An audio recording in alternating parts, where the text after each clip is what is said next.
Hey guys, welcome back. It is Friday, so I'm doing another weekly favorites, and I have a whole lot of randomness, mix and match, all over the place kind of stuff for you this week. I'm trying to put a little bit of everything in here because I feel like I'm more of sort of a lifestyle blogger, vlogger, video maker, rep, whatever you want to call me, than just beauty and fashion and that kind of thing. So I really want to incorporate that into these videos because I'm a very complex person and I have a gazillion interests and I want to share all of them with you. Okay, so that's what I'm going to do. So the first thing I want to talk about today is the song or the album that I've been playing this week. I am never without my iTunes. I am on iTunes all the time for everything. I listen to podcasts on it. I listen to audiobooks on it. I listen to music on it. I watch videos on it. I mean, you name it, I do it. I have it on my iPod. I have it on my laptop. I have it on my phone. I have it on my tablet. I mean, I use it everywhere. Okay, so if you're like me, then you can relate to that, right? Use it all the time. So the song that I've been really into this week, and the album that I've been really into this week is, the song is called 362436. And it's a song by the Violent Femmes. It's off of their Added Up album. I think it's like Added Up 1981 to 1993. And that album epitomizes kind of my early high school years, like the late 80s, moving into the early 90s. And then, of course, while I was in college, it was kind of like, you know, it was still really popular, but it was sort of, I don't know, a memory. Like, at that point, it was like the memories of the good times you had in high school kind of thing. And, you know, Violent Femmes, a lot of people know the Violent Femmes, and they're, you know, super popular. They're a cult favorite. And so for a lot of you, you already know this song. For some of you, particularly if you are younger or if you just don't have a very broad appetite, I guess, when it comes to music, might not be as familiar, but this is the one that you should get familiar with because it does have I mean, it goes beyond being a cult following, but you know, this really is a cult favorite and very well known. So this particular song is not one of the most popular songs that's on the album, and it's not a song that everybody identifies with them or everybody hears or that you're going to hear on the radio and they're going to go, oh yeah, I know that song, it's, you know, Violent Femmes or that kind of thing. It wasn't as mainstream, but it's very much their sound, and it's very much a good example of what like alternative punk style music was at the time. Really, it's just super fun. You can just kind of bounce around with it. You know, it's a fun one.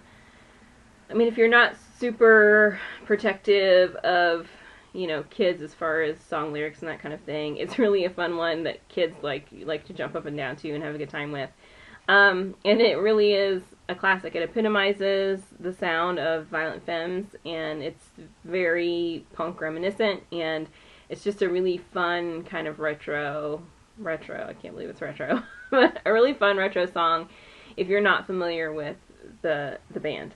And so I am going to link down below. I do have a link for the album, and I do recommend the album because, you know, that song is fun, but really the rest of the album, it really is an amazing album. It's really good. I do want to mention, kind of a side note here, Benjamin Budinsky, if you're watching this video, I did get your comment, and it was one of those comments that for whatever reason YouTube does not want to let you reply to. It doesn't have the reply link. So I don't know if you commented maybe on Google+. I'm not really sure, but I did get your comment. I wanted to say thank you for it, and thank you for watching, and I'm so glad that you enjoy my videos, and thank you for the like.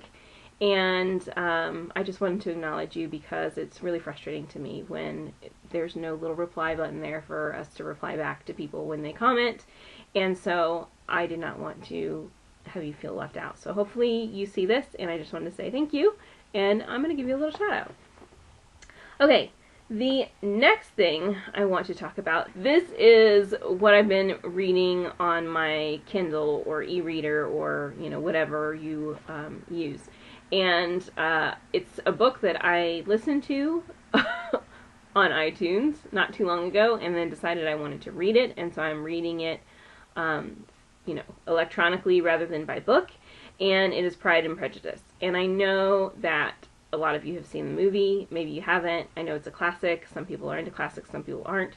I feel like if you are going to be a reader or if you just want to be a smart human being, whether you like to read or not, I feel it's really important to read and digest the classics, because if you don't read the classics, then it really makes your reviews of current literature or your consumption of current literature a little less relevant, honestly, and a little,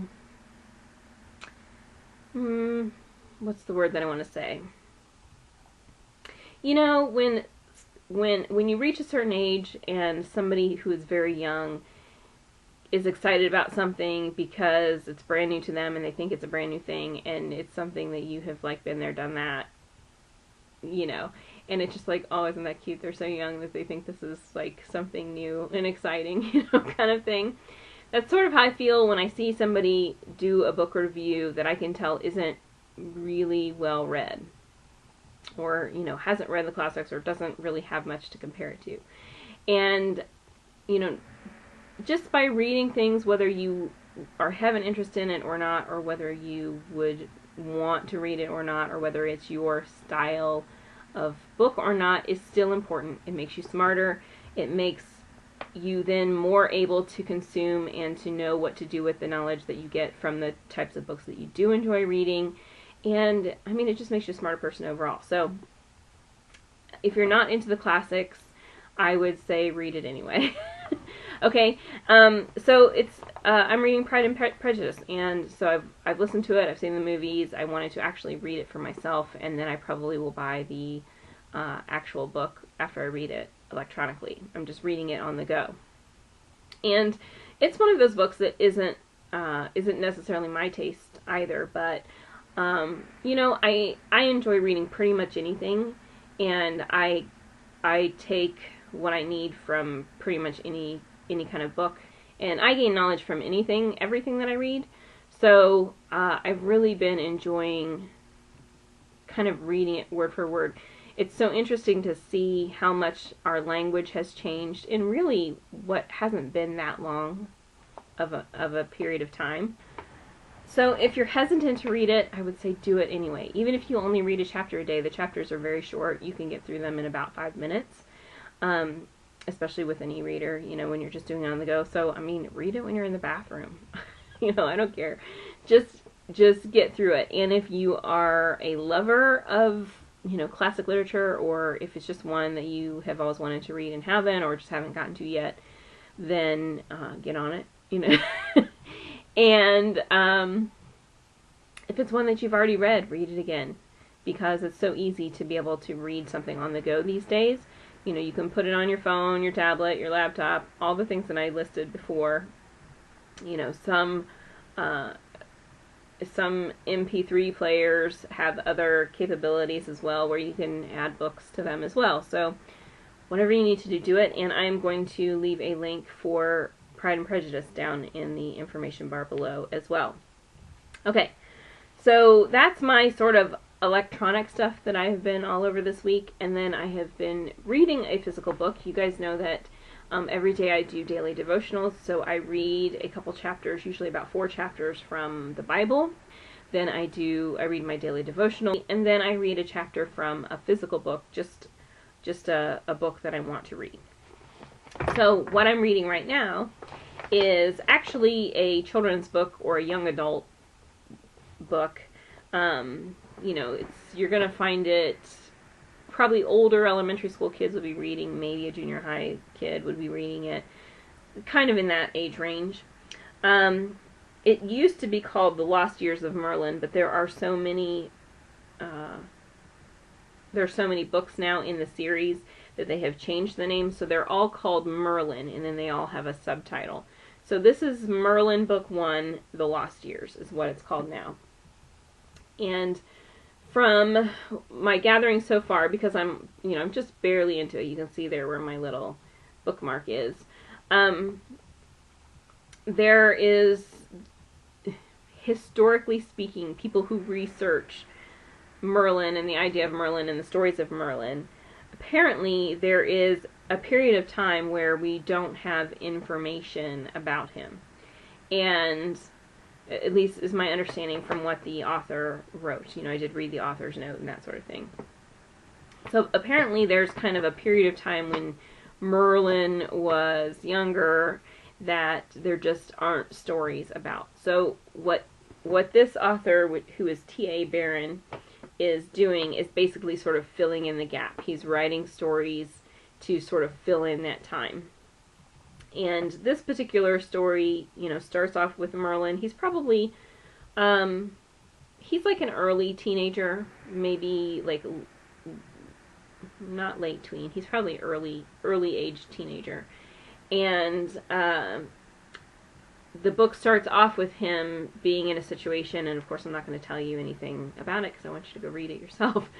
It starts off with him not having memory of where he's from or any of his life prior to that point. And so I'm only a couple chapters into it, and we're already sort of getting into, there's some conflict going on with him and his situation in life and the issue of not having memory. So it's really been interesting so far, and I know a lot of you out there are like me, you're adults, but you like to keep up with children's literature and know what kids will be reading. And I hesitate to give a child a book that I haven't read first, because how are you going to know if it's appropriate or if you feel that it's appropriate for a kid if you haven't read it? So I really like to stay up on children's literature. And you can relate to kids better if you're doing, if you're on track with the things that they're doing, So if there's a book like this one, or a series where there's already 1, 2, 3, 4, 5, 6, 7, 8, 9, 10, 11, 11 plus books in the series, chances are a lot of kids are reading it, right? And you might want to know what's in it if a lot of kids are reading it. So anyway, so that's what I'm doing. I will list some links for this down in the information bar as well. If I can find digital copies of it, then I will put those down there, and if I can find some online copies, I will link those as well. So if you want the physical book, you could order the physical book. If you want to read it electronically, if it's available that way, then you can do that as well. So I'd encourage you, I'm only a couple chapters in, so if you want to read along with me, then come along, we will take the journey together. Okay, I keep looking down because I have my list of things that I want to make sure I go through down here. The next thing, now we're getting into beauty items. So I have my bag full of beauty items, and you guys know last week I told you I've been wearing a lot more blues, like cool, icy toned blues that I feel reflect sort of the winter time, right? And I explained to you last week that I have been making my makeup and other things sort of neutral, kind of with a gray or silver focus being the neutral color, because it goes with blue, but it is not matchy-matchy, right? And so my nails are no different. And so I can't remember what day I painted my nails. I think maybe, I don't know, early in the week. And I just used a base coat and then one coat of this color. And the color is Sinful Colors Professional Nail Polish, and it's in Tantalize. It's number 1179. And so it looks like this, and hopefully the color's coming out. It's just a nice silver. It's almost kind of like, it's not too metallic, it's not glittery, it's kind of a nice, satiny sort of finish when you think about a satin eyeshadow, or like a Lorac eyeshadows type finish where, they just have that nice satiny, velvety sort of appearance to it. That's what this has. And so I've really enjoyed it, and it's worn really well. I only did one coat, and normally I'm a 2 coats plus a top coat kind of girl, and it's been doing really well. I've been washing all kinds of things. I just, I was just downstairs unscrewing my washing machine and screwing up a garden hose. I had a big sewage blow up. The whole neighborhood had an issue very recently, and so I've been spraying down the basement floor, and I mean, I've been trying to, I was trying to screw on this huge, heavy hose that weighs as much as I do and unhook the washing machine so I could use that water. And, I mean, I've just been horrible to my nails, and it is holding up really well. So I really just enjoyed wearing this. It's pretty to look at, but it's not distracting, and it's not a color that I'm getting sick of seeing, because it's just there and pretty, but it's not distracting, and it's not like totally grabbing my attention all the time to where I'm like, okay, I'm tired of seeing that. So really a nice one. And Sinful Colors, you guys know, is really affordable, is a really affordable brand. So I would go get my hands on this one if you can. And then on the lips, I played around with 2 lip products this week. Just at random. I mean, I have been kind of moving things around, and so I've just been randomly grabbing things to experiment with, and I just randomly ended up with 2 lip products. So the first one is the Mark on the Dot Lip Color Compact. This particular compact, the box looks like this, and they've had different versions of this, but they've never really given them names to be able to tell them apart. But this one on the back does say Multiple Kisses, so I don't really know. They didn't really advertise them as different names, so I don't know if that is the legitimate name of this particular palette or not, but anyway, if you have one of these, you can maybe check. And so these do have a little mirror in them. Let me cover up the mirror for you. And they come with a little lip brush, and I do use the little lip brush. And it's just 9 pretty lip colors. And some of them are, a little more sheer. They all have color to them, but some are more sheer than others. And interestingly enough, I'm looking at this, and there's all these pretty pinks, which I would normally pick a nice, cool, soft pink to go with kind of a gray or silver makeup look. But oddly enough, I don't know what made me decide to, but I kind of went with this sort of goldish tan color. I think because I was looking at it and thinking to myself, okay, if you were being really kind of anal or OCD about like project panning something or going through something, how would you do it? And I would probably start down here and finish each color kind of in order, right? So I thought, well, you may as well just try that color, because that's probably how you would do it. And so I went with that, and it was just really nice. It just, you can see a little bit of color when you put it on, and it does sort of, my lip color naturally is a very dark pink color. As a matter of fact, it's about the same color as this pink color on the top of this little lamp that I have back here. It's a very dark pink color, and so it was really nice as far as just kind of muting that color, as far as muting that color down and softening a little bit, and it gave you some shine. I don't know, it's just a really nice color, and I think it would be really nice over any sort of lip color as well if you wanted to do that. It also wears really nicely. They don't really smell or anything. They're not sticky. I don't know. It was just really nice. So I really actually enjoyed it. And I need to remember that I have these and pull them out more often. But anyway, so if you have one of these, you might not have the exact same one that I have, but you should pull it out, and you can still order them. I do sell these products, so I do have a website, and so you're welcome to. I would love it if you would support me that way, and go shop my website. You can have the product shipped directly to you, and you don't have to do anything. You just pay by credit. It's just like ordering anywhere else. You pay like by credit card, and UPS drops it off for you in just a couple days, right? So if you're interested, go check it out. If you click the link, once you get on the website, if you click the link that says Shop by Brochure, you can go through every single catalog that's available and like fully shop. So that's the way I like to do it. And then the next item, which actually is another Mark item, is the Juice Jems High Shine Lip Gloss. And I have Snow Peach is the color I have. And it does have like a peachy apricot-y scent to it. Looks like this. This is like the newer packaging that they did, and this is kind of like a brown, like a chocolate brown color on top, shiny sort of chocolate brown's version of rose gold type thing. And it's just one of those that kind of squeezes out, which is nice, so you can just squeeze it out and put it on your lips if you want to.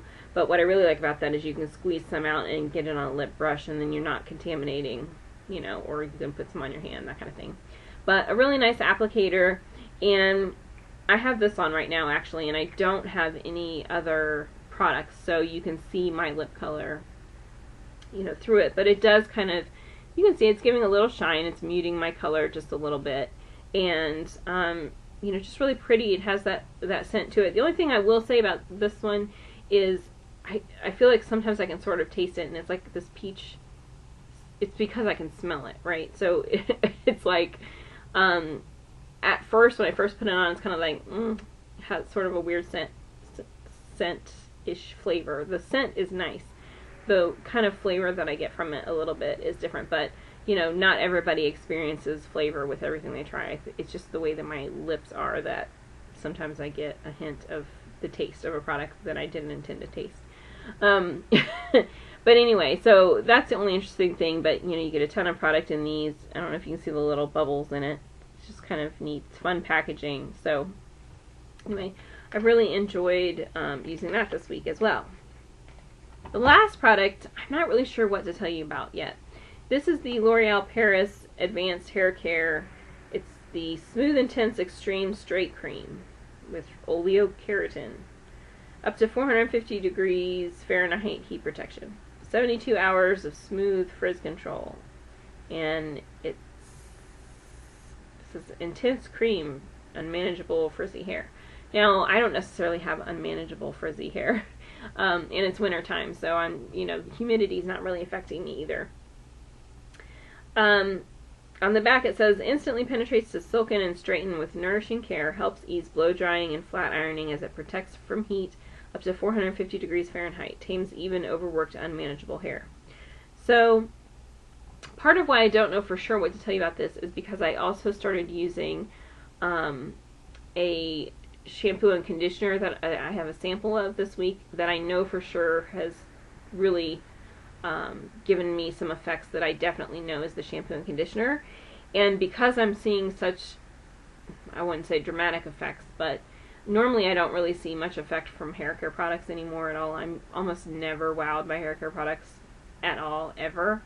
So since I know that I was seeing results that I'm not used to seeing from the shampoo and conditioner, when I added this in, I wasn't exactly sure what to contribute, what my hair was doing to, you know, at that point. I didn't know how much I could really contribute to this, because I know for sure that a lot of the smoothness and softness and the manageability has been from the shampoo and conditioner. So I don't know how much this is doing yet.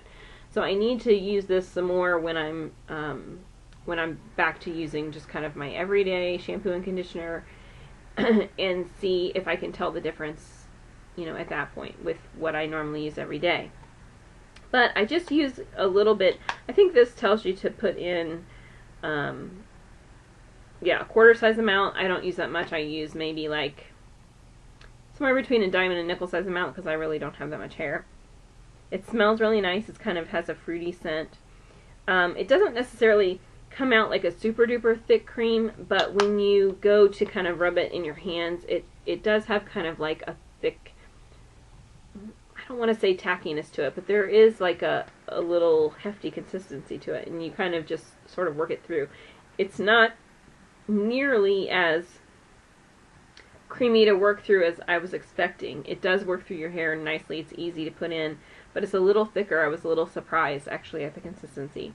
And this says that it's new on there, but these were actually on clearance at my grocery store. So I don't know for sure if this is a product that they, you know, I don't know if it's a product that's on its way out. I don't know if it's a product that is just on its way out of my grocery store. I don't know if they just had it on clearance sale because, you know, a couple tubes had sat there for too long and they just want to get those tubes off and restock with new.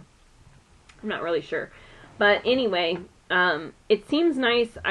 You know, I'm always looking for heat protectant properties, and I like that this is good not only for, that you put it on when your hair's wet so that you get the benefits, not only when you are blowing your hair dry, but then also when you are using your heat tools on it afterwards, your flat iron. And I like that you don't have to reapply it when your hair is dry. You know, so that, like, you need a lot of products out there, you need to put it on before you blow dry, and then you're supposed to put it on again before you use your, you know, styling tools. And I just think that's ridiculous. That to me means that it doesn't work, or it doesn't work for very long. So the fact that you only need to put this on one time and it works kind of all the way through your hair care regimen, I really like. And I like the smell of it. My hair, the texture was fine. It didn't do anything negative to my hair. So I think it's a product that I'm going to like. I haven't actually used it with any heat styling tools. I've only used it with my hair dryer, just because I haven't been heat styling lately. Unless I'm like going out, you know. If it's a fancy night out, which means I don't know what that means. I don't have fancy night outs anymore, but you know, maybe once a week I will heat style my hair these days. So once to twice max. So I haven't used it with a flat iron. I really use a flat iron. I usually use a big fat curling iron, but I'm going to keep using it and see what I think of it once I get through this shampoo and conditioner sample and am back to my regular shampoo and conditioner. I will know better how well this works, but sometimes I think when you're dealing with a heat protectant product, you really only know that it is working well when your hair, you have really good growth in your hair because your hair is not breaking off anymore. So sometimes it can take a while to really know. That being said, this is supposed to control, you know, frizz as well. So I think some of you who maybe have more coarse hair or who live in a more humid climate kind of all the time, that might be humid even in January, you know, this might be a good product for you. And because I got it on clearance, I got it for like $2.50, but it's a little more pricey than that, but it's a relatively affordable product, even though it's L'Oreal, because L'Oreal can be a little higher end on the like high-end drugstore type prices. And this is actually kind of a more affordable product in their line, in my opinion. So I would tell somebody to go give it a try, especially if you use a lot of heat, or if you do have, you know, frizzy hair that's kind of harder to control. Then I would give it a shot, because I think you will like it. Okay, so that's it for this week, and you guys know how it rolls. Any questions? Let me know. Say hi to me down in the comments. Let me know what your favorites this week were, and if there's anything that you've tried. If you tried any of these products, let me know. If you use any of the links and you get your hands on, you know, the books or the music or anything like that, come back and let me know that you did, so that we can kind of talk about it as we enjoy it together, and then also so that, you know, because I want to know your opinion when you finish it. Like, did you like it? Did you not like it? You know, what's the deal? But go get your hands for sure on the Violent Femmes album, because I think you will. It's just a fun album. It's just a really good, fun, classic, retro, fun album. I don't know anybody who doesn't like that, even if it's not your normal taste. I mean, my grandma would have thought it was a fun album, and definitely wasn't her taste. Okay, alright, so I will see you guys next time. Bye. Don't forget to subscribe if you're new.